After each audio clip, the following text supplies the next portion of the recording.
Waalaikumsalam. Alhamdulillahilladzi an'amana bis-Islam wa nusalli wa nusallimu ala khairil anam. Asyhadu an la ilaha illallah wa asyhadu anna Muhammadan abduhu wa rasuluh. Allahumma shalli wa sallim ala sayyidina Muhammad wa ala ali sayyidina Muhammad. Yang dimuliakan Pak Ustaz Ma'ruf Adiyanto dan juga jemaah yang selalu dirahmati oleh Allah. Pertama-tama dan yang paling utama, marilah kita panjatkan puji serta syukur kita kepada Allah Subhanahu wa taala yang mana alhamdulillah kita masih diberikan nikmat, terutama nikmat iman, nikmat Islam, nikmat sehat, nikmat panjang umur, sehingga bisa berkumpul di tempat yang mulia ini. Allahumma shalli ala sayyidina Muhammad wa ala sayyidina Muhammad. Salawat serta salam semoga terlimpah curahkan kepada junjungan kita Habibana wa Nabiyana Muhammad sallallahu alaihi wasallam beserta keluarga, sahabat, tabi'in, tabi'at, dan mudah-mudahan termasuk kita sebagai umatnya mendapatkan syafaatnya di yaumil akhir. Amin ya Allah ya rabbal alamin. Sebelum dimulai, marilah kita membaca nama kita dan mudah-mudahan dengan duduknya kita di sini menjadi gugurnya dosa-dosa kita dan juga diampuninya dosa-dosa kita dan diterimanya amal ibadah kita. Ya hadirin Nabi Muhammad sallallahu alaihi wasallam. Al-Fatihah. A'udzu billahi minasyaitonir rajim.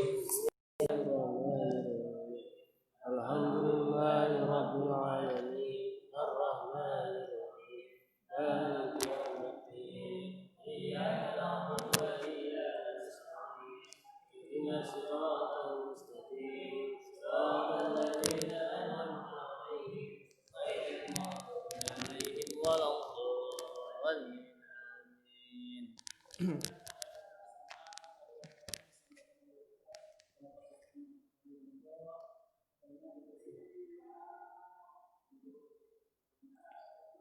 Assalamualaikum warahmatullahi wabarakatuh.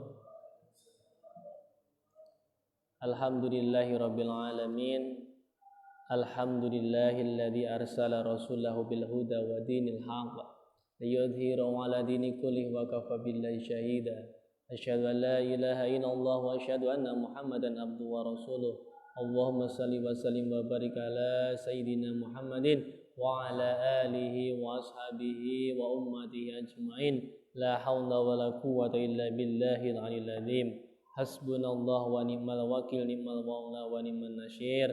Wa qala nabiyuna Muhammadin sallallahu alaihi wasallam, kun aliman au muta'alliman au mustami'an au muhiban wala takun khamisan fatahlik.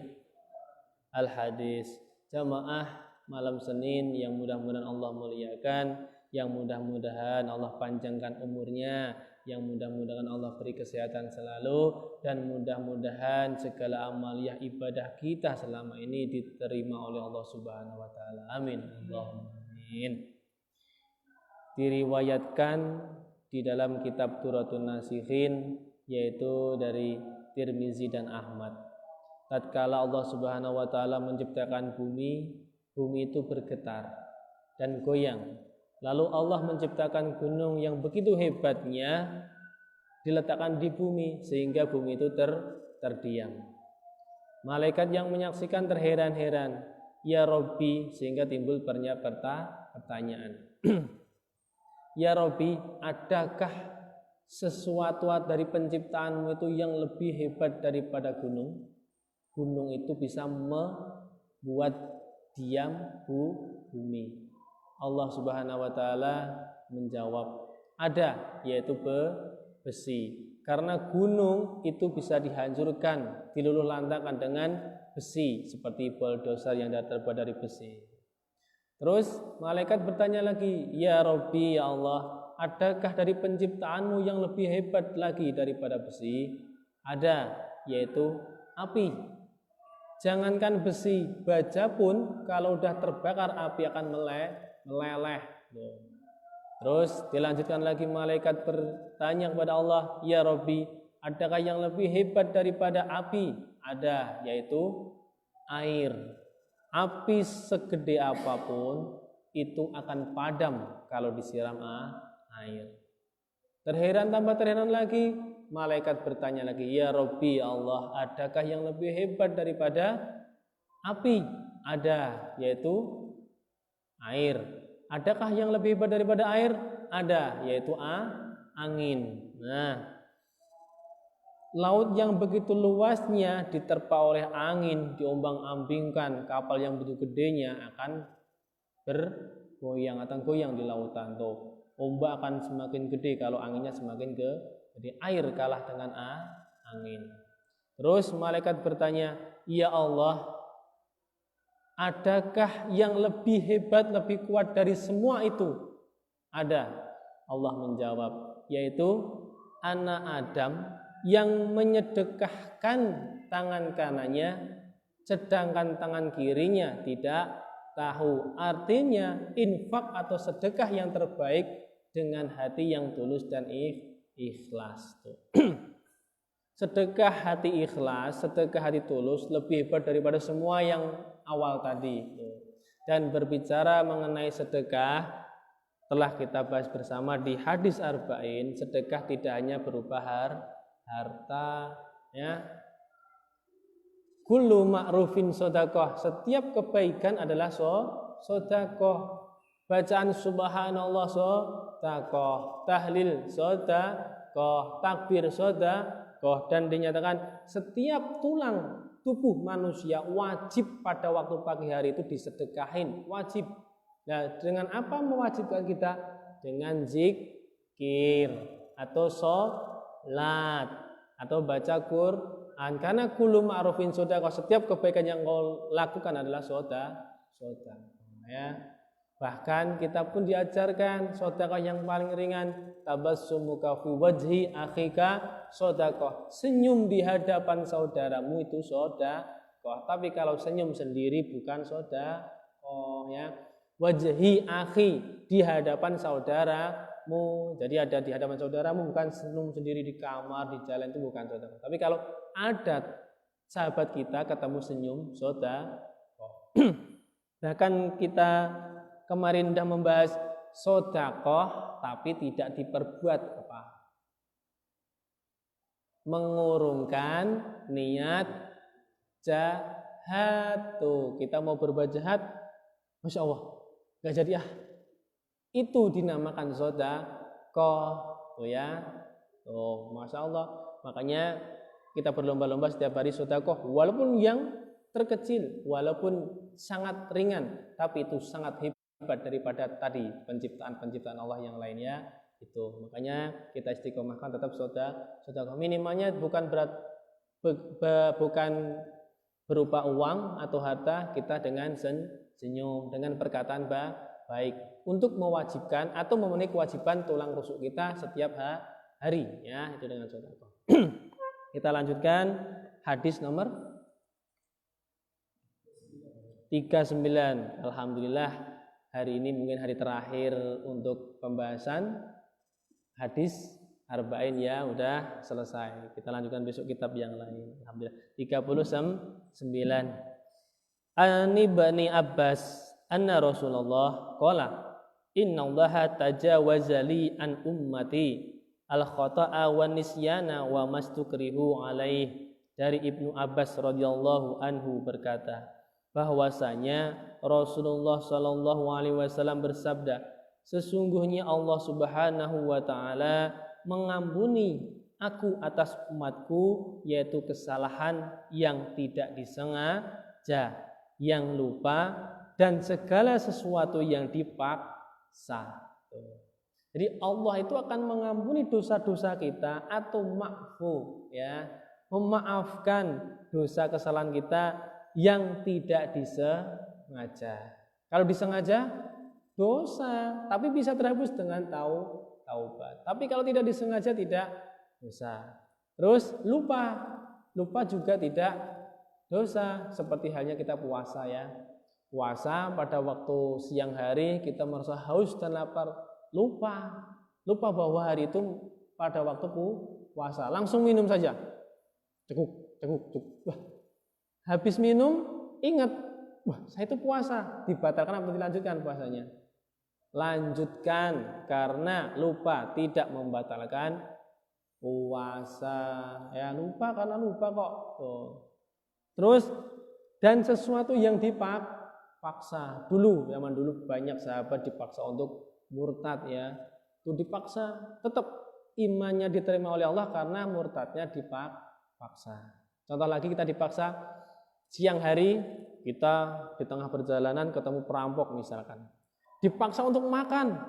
Makan boleh enggak? Kalau tidak makan nanti dicelakai, bawa golok gede, potong tangannya, potong jarinya misalkan. Ya kita makan saja karena dipaksa itu tidak membatalkan puasa. Tapi kalau yang maksa anak-anak kita enggak boleh. Ya batal ya, yuk temenin. Itu bukan dipaksa namanya ya. Yang maksa harus mengancam nyawa atau keselamatan atau harta kita. Nah, tapi kalau cuma dipaksanya oleh anak kita, oleh teman kita yang tidak mengancam bahaya itu enggak boleh. Dosa juga gitu. Kalau dipaksa tidak dosa ya. 1 tidak disengaja, 2 lupa, 3 yang dipaksa. Tapi ada dikatakan di sini lupa tapi disengaja. Ada. Ada lupa tapi disengaja. Nah. Misal, kita mau sholat, pakaian kita kena kotoran misal. Kita udah tahu, wah ntar aja kalau mau sholat saya cuci gitu ya. Ternyata setelah ngobrol-ngobrol sama teman-temannya, sholat kumandang azan, Allahu Akbar, langsung masuk ke masjid. Sholatlah dia, Allahu Akbar. Lupa, bajunya itu kena kotoran yang najis tadi, lupa. Dimaafkan enggak? Enggak, karena tadi sudah ingat, sudah tahu tapi dilupakan. Makanya kalau kejadian seperti itu namanya lupa tapi disengaja. Jadi ketika kita ada pakaian kita, wah ini kemungkinan nanti buat sholat. Kalau masih ada kotoran langsung dibersihin ya. Tuh. Jadi kalau hal yang membatalkan sholat atau hal yang menghalangi sholat harus segera dibersihkan. Karena kalau lupa sampai lupa, sholatnya harus diulang. Paham ya? Tapi kalau gini, kita udah sholat Allahu Akbar, kita udah pulang dari masjid, lepaslah pakaian. Ternyata tadi ada kotorannya ya di sini. Najis enggak ya? Itu diulang enggak? Enggak perlu diulang. Kemungkinan kita pas perjalanan pulang itu kena najisnya. Kita husnudzon, baik sangka ya. Ya. Makanya sekali lagi kalau ada lupa tapi tanpa disengaja itu makruh. Tapi kalau disengaja seperti tadi sebenarnya udah ingat nih. Seperti kita sholat masuk ke masjid. Wah ini ada kotoran nih. Ntar aja kalau mau sholat bersihin. Enggak boleh. Nanti kalau lupa itu tetap dihitungnya tetap ingat. Ya, paham ya? Makanya kalau misalkan sering ya ada tai cicak kecil ya. Kalau yang itu langsung ambil tisu aja ambil. Ya. Jangan nunggu waktu sholat. Tapi kalau pas sholat lihatnya ya jangan langsung batalin sholat, nggak boleh juga ya. Ntar habis sholat diambil gitu ya. Karena yang melihat pertama kali dia yang wajib membersihkan. Enak banget yang marbat. Enggak seperti itu. Kita tetap membantu ya. Kalau ada najis dibersihkan. Minimalnya kalau ada untuk ngepel ya dipelin ya. Untuk diambilin. Tapi kalau kering kan enak ya tinggal diambil. Udah. Kemarin udah diajarkan yaitu cara membersihkan najis di lantai. 1, hilang zatnya. 2, hilang rasanya. 3, hilang warnanya. Tapi kalau nggak hilang warna tapi hilang zat dan rasa masih boleh karena susah. Tapi kalau zatnya hilang, rasanya nggak hilang, tapi warnanya hilang, tapi rasanya masih ada, itu tetap najis. Ninggalin rasa itu tetap najis. Tapi kalau ninggalin warna kalau memang sulit, misal kita kena darah nih, terus dicuci, sulit kan, udah direndam baik, nggak hilang, tapi di bau udah nggak ada sih, dirasain, rasanya juga baju tapi warnanya masih, berarti udah suci. Tapi kalau ada najis, di bau nggak ada, warna nggak ada, dirasain, kok masih pahit-pahit gimana gitu, tetap najis. Kalau tinggal satu rasa tetap najis. Tapi kalau tiga-tiganya itu tinggal rasa doang najis, tapi kalau tinggal yang antara dua itu tidak najis. Paham ya? Oh, kalau sulit dihilangin, tapi kalau mudah dihilangin tiga-tiganya harus hilang. Itu dulu sudah kita bahas bab najis, lupa lagi ya. Padahal itu udah kelar ya. Sholat kelar, wudhu kelar, terus apa lagi ya? Puasa kelar, najis kelar, mandi kelar. Lupa lagi kalau ditanya. Misalkan sekarang kasih soal, bisa jawab enggak? 5 soal saja. Berapa jumlah rukun qauli dalam sholat? Lupa. Rukun qalbi dalam sholat? Lupa ya. Enggak apa-apa. Yang penting kita tetap ngaji terus. Nih ada nih ya. Kesalahan yang diampuni ternyata ada 3, yaitu kesalahan yang tidak disengaja, karena lupa, dan karena dipaksa. Tapi hati-hati jangan lupa karena disengaja, seperti contoh yang tadi. Lanjut hadis 40. Ani bani Umar qala akhadha Rasulullah bimangki bi faqala kun fid dunya ka'annaka gharibun aw abiru sabil wa kana ibnu Umar yaqulu idza amsayta fala tantadhiris sabah wa idza asbahta fala tantadhiril masa wa khudh min sihatika limaradik wa min hayatika limautik. Dari Ibnu Umar radhiyallahu anhu berkata, Rasulullah sallallahu alaihi wasallam memegang pundakku, kedua pundakku, kata Umar radhiyallahu, kata Ibnu Umar. Rasulullah bersabda, jadilah engkau di dunia seakan-akan orang asing atau pengembara. Ibnu Umar radhiyallahu berkata, jika kamu berada di sore hari, maka jangan menunggu datangnya pagi, dan jika kamu berada di pagi, maka jangan menunggu datangnya sore. Manfaatkanlah waktu sehatmu sebelum sakitmu, dan waktu hidupmu sebelum matimu. 2 kenikmatan yang sering kita lupa adalah waktu luang dan sehat. Kalau sudah sibuk, ingat waktu luang. Kalau sudah sakit, terasa sehatnya. Begitu nikmat yang tertinggi, ya enggak? Ini hadisnya pendek tapi maknanya panjang nih. Jadilah engkau di dunia seakan-akan orang asing atau pengembara. Apa maksudnya? Orang asing ya. Nih, orang asing itu ada pada cirinya. 1, tidak banyak bergaul. Kalau di sini ada pendatang, dia kalau ada kumpul-kumpul langsung ngumpul enggak? Enggak. Kalau enggak kenal pasti enggak ngumpul ya. Tidak banyak bergaul. Milih pergaulan yang kenal-kenal saja. Sama seperti kita bergaul sama yang baik-baik saja. Kalau kita bergaul sama tukang minyak wangi, ikut wangi. Tapi kalau kita bergaul sama tukang pandai besi, kena percikan api. Begitu juga orang asing. Kalau datang nginep misalkan, apa yang dilakukan orang nginep, orang asing? Pasti kan kalau ada ngumpul nggak langsung datang ya. Siapa dia, dilirik dulu. Nggak kenal. Oh, ada yang kenal. Baru nimbrung, ya nggak? Orang asing. Yang kedua, orang asing itu kalau pergi tidak semua hartanya dibawa. Pasti bawa secukupnya, nggak berlebihan. Itu orang asing. Ya. Terus orang asing itu kalau sudah pergi atau menempati sesuatu, itu pasti berhati-hati dalam berbicara. Ya, jangan-jangan kalau berbicara sini tidak adabnya di sini seperti itu gitu ya. Ya enggak? Jangan-jangan perkataan saya walaupun di kampung saya itu dianggap biasa, di sini belum tentu biasa. Ya, orang asing. Jadilah seperti itu. Maksudnya apa?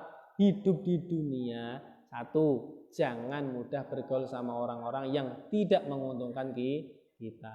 Yang kedua, kalau kita punya rezeki, jangan berharap berlebih-lebihan. Ya. Yang ketiga, kalau kita berbicara qulu ma'rufin shadaqah, berbicara sedikit tapi baik, jangan berkata yang mubazir. Seperti contoh, sering dikatakan kan, musim panas banget. Panas banget ya hari ini. Itu manfaat enggak? Enggak, ya, enggak ada manfaatnya. Panas banget hari ini, misalkan gitu ya.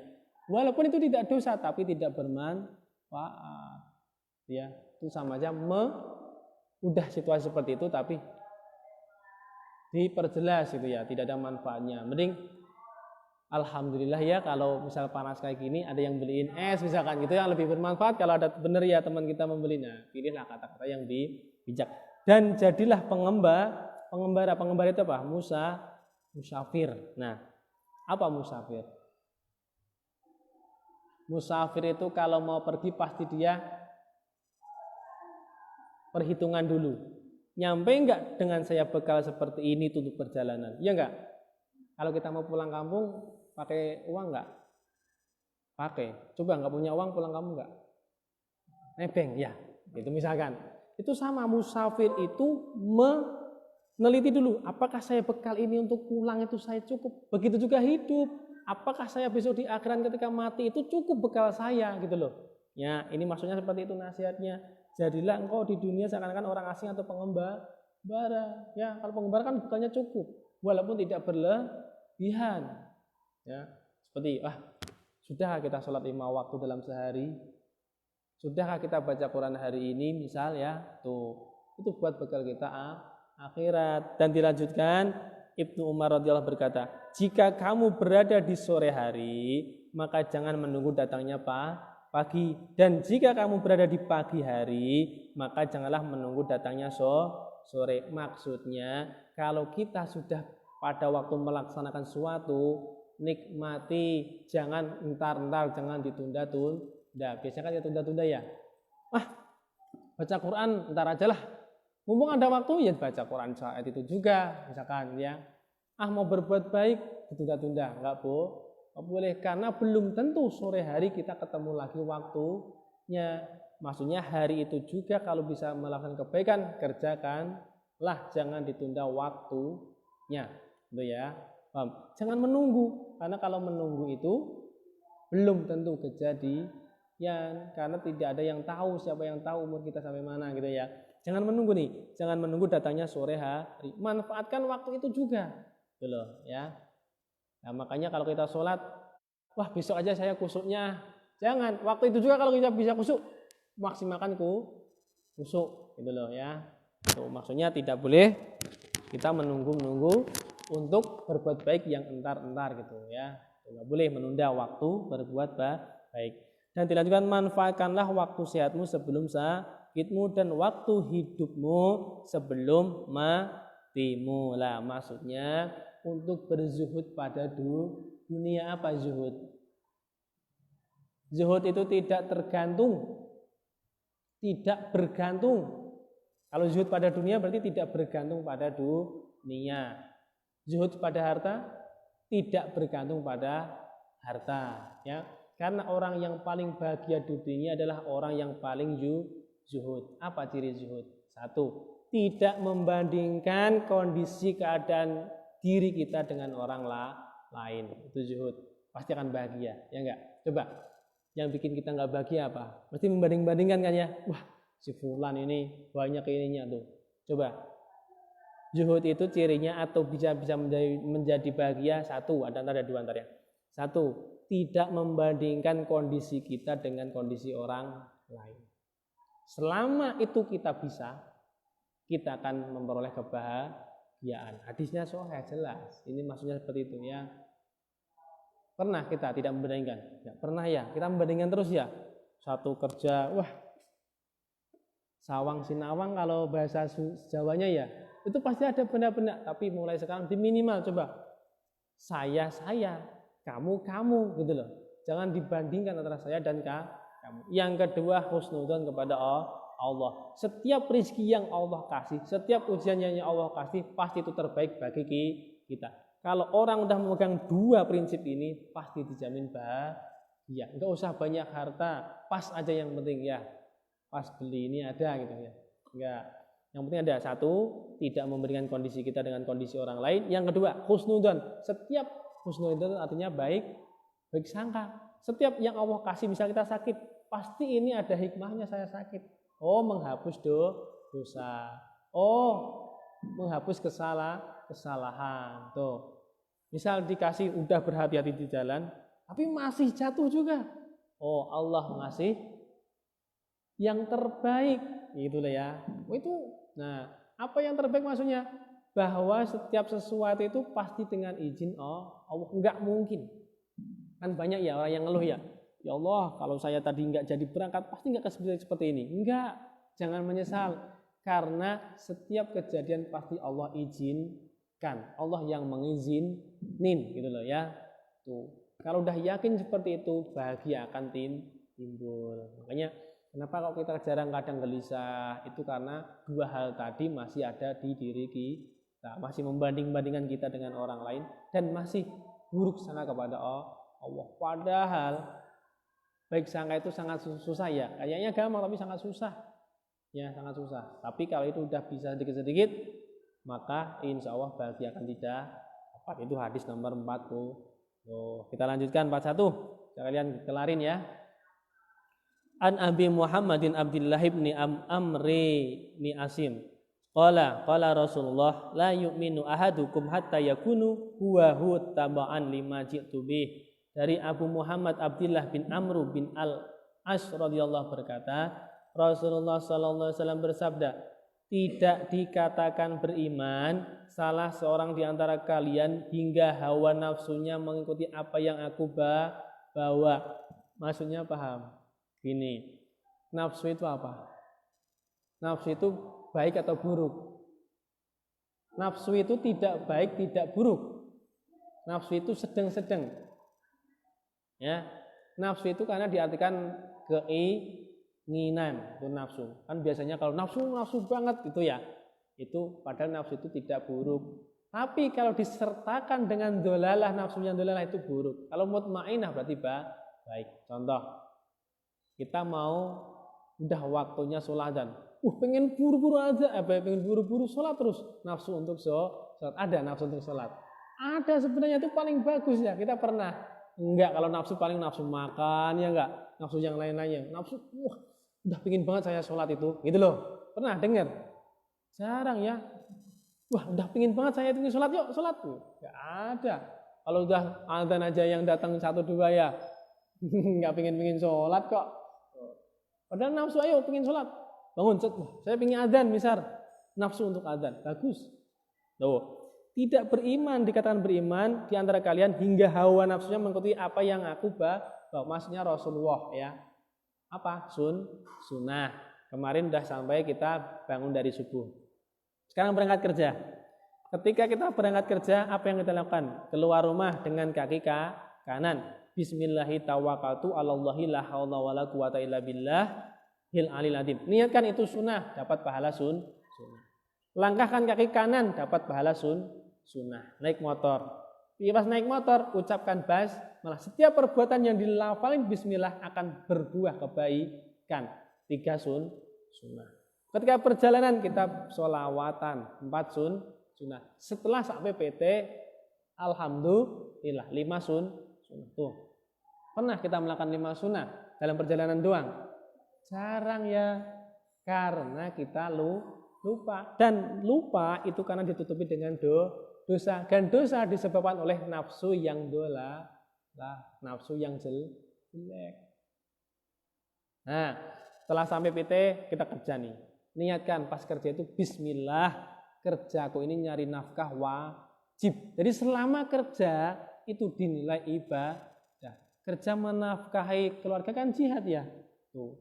Jihad itu enggak harus perang. Makanya di hadis arba'in nomor 1 kan dikatakan innamal a'malu biniat. Segala sesuatu itu tergantung pada niat, dan niat itu akan didapatkan apa yang disengaja karena tahu ilmunya. Contoh, seperti kita sudah sering kita sampaikan, ketika kita mau masuk kamar mandi saja, kalau orang masuk langsung buang air, ada pahalanya di situ?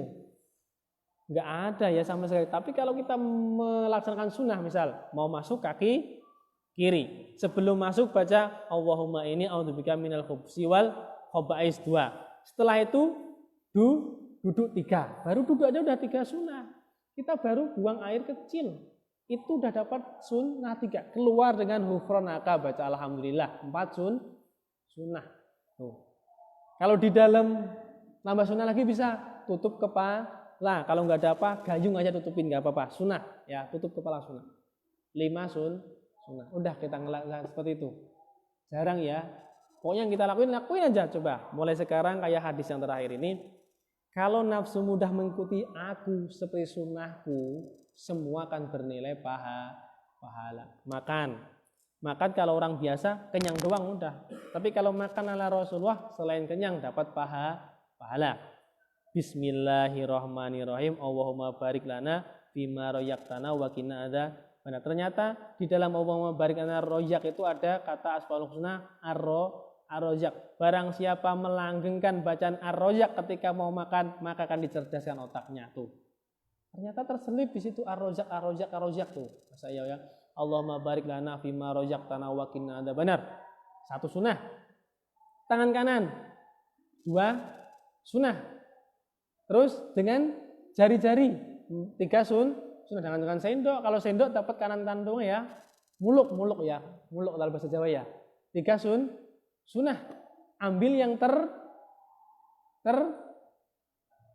bukan terenak ya. Hati-hati terdekat dulu ya. Walaupun enaknya di jauh ntar. Ambil dulu yang itu selain adab juga sunnah. Misal ada dekat jauh. Jangan sampai kita bertamu ada langsung gini ya. Jangan ya. Dikit dulu yang itu. Ntar itu, nggak apa-apa, dapat sunnah itu, ntar itu. Kita ngajarin sunnah dulu, nah itu selain sunnah juga adab, ya adabnya gitu. Nggak boleh langsung deket aja belum dimakan udah gini-gini, serakah namanya ya. Wah hati-hati ya. Makanya semua adab itu di atas ilmu. Bidayatul hidayah kita udah pernah bahas sedikit-sedikit ya, adab. Ada berdoa apa? Ya ntar udah dibahas lagi ya. Tuh, terus makan tadi dikatakan. Sebelum makan mencuci piring apa tangan? Tangan ya, tuh. Makanya cuci tangan sebenarnya dari dulu udah diajarin ya. Tuh. Itu dapat beberapa sunnah. Dan yang terakhir sunnahnya makan, menghabiskan tidak mensisakan makanan. Bersihin. Tuh. Kalau mensisakan itu nggak dapat sunnah makannya. Ya, dapat sunnah makannya kita bersihin. Dan kalau ada sisa-sisa di jari biji, nggak apa-apa kalau orang kurang ya gitu biasanya ya, enggak itu sunnah ya. Kurang ya sunnah ya. Karena kenapa? Kalau sedikit dihabisin, bahkan terjatuh pun Rasulullah mengajarkan ambil ya. Barangkali yang jatuh itu adalah yang barokahnya. Kita makan 1 suap barokah, amat 1 bakul enggak barokah, kenyangan mana? Kenyangan 1 bakul pasti ya. Iya, benar. Barokah itu enggak mengenyangin, ya enggak? Barokah itu membuat apa? Membuat keinginan menjadi baik, kelakuan menjadi baik itu barokah namanya. Kalau kenyang mah yang sebakul yang kenyang lah ya, enggak mungkin yang sesuatu kenyang itu. Kalau omong yang barokah 1 suap, yang enggak barokah 1 bakul, kenyang mana? Pasti jawab yang 1 suap ya enggak? Pasti barokah dulu enggak, kalau kenyang mah tetap 1 bakul. Tapi untuk membuat diri kita menjadi sehat, menjadi akhlakul karimah, yang 1 suap itu ya, itu barokah atau arti barokah. Wah, rezeki yang barokah kita nyari apa? Barokah itu artinya sedikit cukup banyak sisa gitu kan, sering kan Pak Ustaz Sani ngatanya. Itu barokah itu seperti itu ya. Sedikit cukup banyak sisa. Jangan sedikit kurang, banyak juga kurang, itu enggak barokah. Hati-hati ya. Kata-kata barokah itu sedikit cukup, banyak sisa. Itu barokah. Tapi kalau sedikit kurang, banyak kurang, itu namanya kurang aja, kekurangan ya. Enggak boleh ya, itu kurang sebenarnya. Paham sampai sini ya. Terakhir alhamdulillah kita udah penutupan. An Anas qala sami'tu Rasulullah yaqulu qala Allah Ta'ala ya bana Adam innaka ma da'autani wa rajautani ghafartu laka ala ma kana minka wala ubali ya bana Adam law balaghat dhunubuka anana samai thumma astaghfartani ghafartu lak ya bana Adam innaka law ataitani bi qurabil ardi khataya thumma laqitani la tusriku bi syai'an la ataituka fi qurabiha maghfirah. Kalau hadis itu enggak usah pakai tajwid ya. Kata-kata aja. Dari Anas radhiyallahu anhu berkata, aku mendengar Rasulullah sallallahu alaihi wasallam bersabda, Allah Subhanahu wa taala berfirman, wahai anak Adam, selama engkau berdoa kepadaku dan berharap kepadaku, niscaya aku akan ampuni segala dosamu yang telah engkau kerjakan, dan aku tidak pedulikan lagi yang engkau buat dosa itu.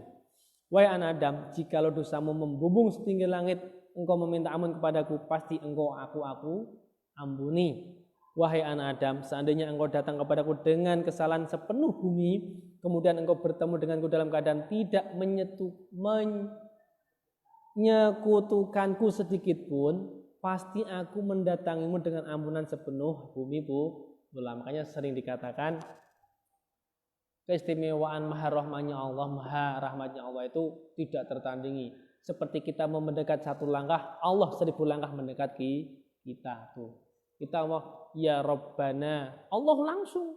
Makanya kalau ada yang tanya anak-anak kita, ya Bu, Allah itu di mana? Jawabannya seperti apa? Hah? Gak tahu ya? Belum pernah diajarin kok ya. Allah itu sangat dekat dengan kita nak, sehingga tidak kelihatan. Coba tempelin kertas tulisan, tempelin. Kelihatan enggak? Enggak, nulisnya aja ya.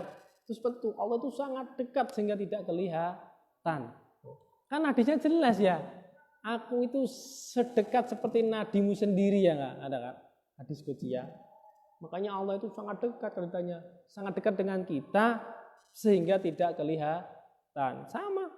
Kalau engkau mendekat kepadaku 1 langkah, 1000 langkah aku mendekat kepadamu. Kalau engkau berdoa kepadaku, niscaya. Kalau niscaya Allah itu pasti. Kalau niscaya kita belum tentu ya, pasti dikabulkan. Tapi Allah itu juga pilih. Kayak orang sekolah ya, anak kecil. Anak kecil kepada orang tuanya minta duit 1 juta, dikasih enggak? Enggak mungkin dikasih. Kalau 100 rupiah dikasih kalau orang tuanya punya ya. Seperti kita meminta kepada Allah juga sama. Kalau kita dipandang yang tidak terbaik, itu pasti tidak dikasih, tapi diganti dengan yang lain. 4 kan? Kita berdoa pasti dikabul. 1, dikabul secara kontan. 2, diangsur-angsur sedikit-sedikit. 3, diganti yang lebih baik. Kita minta ini, diganti yang lain yang lebih baik. Allah tuh Maha tahu yang terbaik. Jadi tidak ada doa yang tidak terkabul gitu maksudnya ya. Yang terakhir, kalau toh tidak dikabulkan di dunia, pasti di akhirat kita panen. Makanya kalau doa itu jangan bosan-bosan, amin aja pokoknya. Walaupun tidak di dunia tidak dikasih, besok itu ternyata pas pada waktu kubur, saya nggak pernah itu saya sedekah berlian-berlian seperti ini. Ternyata itu pahala-pahala doamu pada waktu di dunia. Karena ad-du'a'u huwal ibadah. Doa itu adalah ibadah, dan setiap ibadah itu mendapat pahala, ya. Terus ad-du'a'u silahul mu'min. Doa itu senjata orang-orang yang beriman. Kalau kita mengalahkan musuh kan harus pakai pedang. Coba kalau sekarang ayah raja Nabi Musa ya, pas dikejar Fir'aun. Di depannya ada laut. Di belakangnya Fir'aun, maju kejebur, mundur terbunuh. Apa yang dilakukan Musa? Doa, gimana doanya? Gak hafal ya? Apa enggak doanya Nabi Musa ketika mau membelah? Allahumma lakal hamdu wa ilaikal mustaka wa antal musta'an la haula wa la quwata illa billahil aliyil azim. Itu doanya Nabi Musa. Diriwayatkan oleh guru sekumpul, Allahumma lakal hamdu wa ilaikal mustaka wa minka farju wa ilaikal mustaka. Oh ya. Boleh memilih mana aja terserah. Itu doanya. Kalau tidak maju, mundur, beri di tengah. Tengah pun akan terbunuh. Maka berdoalah Nabi Musa. Langsung turun wahyu. Hai Musa, pukullah tongkatmu ke laut, dipukul. Tidak mengira itu bahwa Musa itu bisa seperti itu. Kaumnya apalagi, begitu dahsyatnya ya enggak? Doa gitu loh maksudnya ya. Makanya kalau ada anak nangis rewel, doain dulu, jangan ke dokter dulu ya. Doain dulu, walaupun ntar masih rewel baru ke dokter. Panas, doain dulu sebelum ke dokter. Itu maksudnya kita juga doain dulu. Ya, kalau kita enggak ya, ke dokter dulu, dokter gini baru berdoa ya Allah harus sholat. Enggak, salah. Doa dulu ya, doa dulu. Karena doa seseorang itu kadang meleset. Saya sering ke tempat saya itu anak yang panas. Ustaz, panas banget rewel. Disap pakai air, baca Al-Fatihah, sembuh. Tapi anak saya sendiri jarang sembuh ya, meleset ya. Rewel malam itu enggak pernah ya. Halus-halus, diruqyah dikit, enggak sembuh. Tapi ada kemarin ke sana, saya liatin, oh, kul huwallah doang. Menang diem, apa takut sama saya ya? Ntar bapak ustaz lagi loh, gitu ya? Enggak mungkin ya. Ada ya, sembuh. Makanya doa itu, pokoknya yakin bahwa doa itu. Kalau tidak manjur, diganti yang lebih baik. Ya, itu maksudnya. Paham sampai sini ya. Itulah hadis 40 hadis 42 hadis yang kita pelajari. Mudah-mudahan dari awal innamal a'malu binniyat dari sampai pengampunan dosa ini kita masih hafal terus, dibuka lagi, dibaca lagi sarah-sarah penjelasannya. Kalau tidak dijelasin buka doang, lupa terus ya. Sarahnya dibaca, udah dicatatkan ya semuanya ya dari 1 sampai 40 ya. Mudah-mudahan. Dan barang siapa hafal 40 hadis maka jaminannya masuk surga. Juga dijamin itu udah tuh ya. Kita syahadat aja dijamin ya, tapi kan dijaminnya kapan ya? Nggak tahu 1000 tahun 2000 tahun lagi. Tapi kalau udah semakin banyak amalan, semakin cepat kita masuk surga. Berarti meninggal dulu ya. Enggak, meninggal sekarang pun masih ada di barzah. Di alam ruh, ya enggak? Di alam ruh dulu. Ini belum surga neraka belum dibuka sampai nanti habis hari kiamat. Tapi kalau taman-taman surga, nah makanya kan raudhatul min riyadil jannah kalau doakan itu maksudnya itu dikasih taman-taman surga, kenikmatannya surga. Tapi kalau masuk surga belum ya. Kita sering berdoa kan ya, mudah-mudahan dijadikan kuburnya menjadi raudhatul min riyadil jannah, itu taman-tamannya aja ya. Mudah-mudahan dirahmatin Allah gitu ya. Tuh, makanya kita tetap berdoa. Siapa doa yang mustajab? Lupa. Auladihi anaknya, ikhwanihi saudaranya, sodikinilah yaitu sahabat atau teman-temannya. Ya, makanya kalau merasa teman doain saya ya. Allah, Ustadz mudah-mudahan sehat selalu. Amin. Nah itu balik sebenarnya itu ya. Sebaik-baik doa itu mendoakan orang lain dan orang lain itu tidak tahu karena malaikat yang akan mendoakan kita. Coba doa kita sama doanya malaikat mustajaban mana?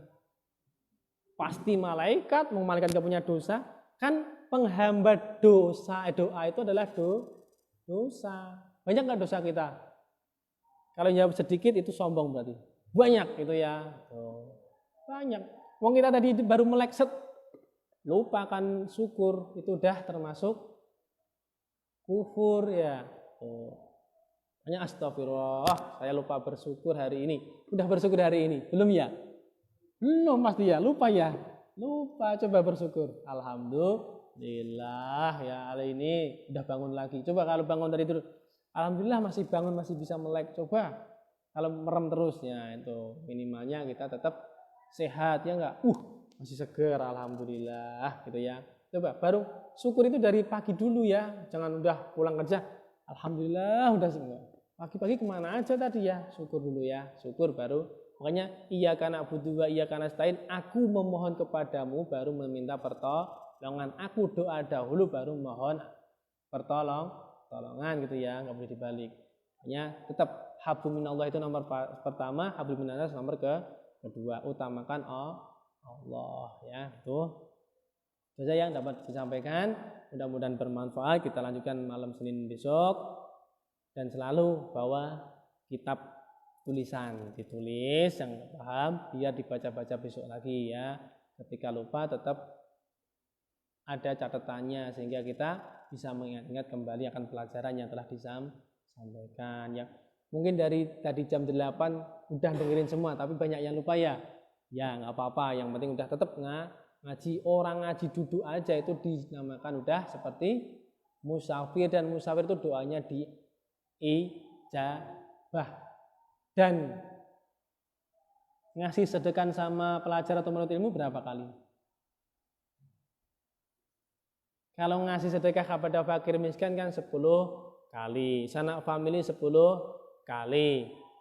Terus sama pelajar, sama teman 100 kali. Kalau sama pelajar 7.000 kali. Lupa baru kemarin aja lupa ya, apalagi yang bulan-bulan depan ya, bulan-bulan yang lalu ya nggak apa-apa. 7.000 kali sedekah sama pelajar atau penuntut ilmu itu 7.000 kali. Makanya ngasih martabak 25.000 kali 7.000 itu pahalanya ya. Ada yang bawa martabak? Enggak ada ya. Sedekah pada pelajar itu 7.000 kali. Ada 4. Kemarin kan udah kita bahas, ya jangan sampai lupa catat. Tuh mudah-mudahan Allahumma shalli wa sallim wa barik ala habibina wa safina Muhammadin hamdan hamdan naimin hamdan yuwafi nama kafi mazidah kami yang baghiri jalali wajhikal karim wa azimi sultanik. Allahumma salli ala sayyidina Muhammad wa ala ali sayyidina Muhammad. Allahumma ij'al jam'ana hadza jam'an marhuman wa tafarruquna min ba'di tafarruqum ma'suman ya arhamar rahimin. Allahumma barik lana fi umrina wa barik lana fi rizqina wa barik lana fi auladina wa barik lana fi ilmina. Allahumma ij'al akhira kalamina la ilaha illallah. Allahumma inna nas'aluka ridhoka wal jannah wa na'udzu bika min syakhatika wan nar. Rabbana atina fid dunya hasanah wa fil akhirati hasanah wa qina adzabannar wa adkhilna jannatal malabrar ya aziz ya ghafar ya rabbal alamin. Wa sallallahu ala sayyidina Muhammadin wa ala alihi washabihi wasallam. Subhana rabbika rabbil izzati amma yasifun wa salamun al mursalin walhamdulillahi rabbil alamin. Bisiril Fatihah. A'udzu billahi minasyaitonir rajim. Bismillahirrahmanirrahim. Alhamdulillahi rabbil alamin arrahmanir rahim maliki yaumiddin. Iyyaka na'budu wa iyyaka nasta'in. Ihdinas siratal mustaqim. Shiratal ladzina an'amta 'alaihim ghairil maghdubi 'alaihim waladdallin. Amin. Subhanakallahumma wa bihamdika asyhadu an la ilaha illa anta astaghfiruka wa atubu ilaik. Wallahumma fiqilak wa mitarik wa afa minkum. Wassalamualaikum warahmatullahi wabarakatuh. Sallallahu ala Muhammad